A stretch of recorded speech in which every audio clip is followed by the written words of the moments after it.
Hello friends, welcome back to our channel maths and science trick and toys. आज આપણે જોઈશું ધોરણ 6 પ્રકરણ 2 વસ્તુઓના જૂથ બનાવવા, જેમાં અગાઉના વિડીયોમાં આપણે દ્રાવ્યતા વિશેની માહિતી મેળવી, જેમાં આપણે શીખી ગયા દ્રાવ્ય પદાર્થ અને અદ્રાવ્ય પદાર્થ।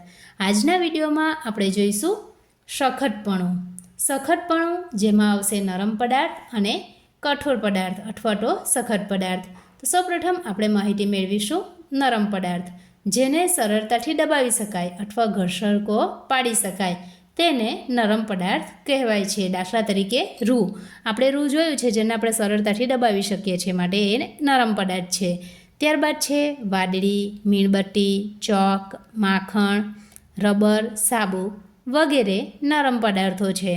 હવે જોઈશું કઠોર પદાર્થ અથવા સખત પદાર્થ, જેને સરળતાથી દબાવી ન શકાય અથવા ઘર્ષકો પાડી ન શકાય તેને કઠોર પદાર્થ કહેવાય છે।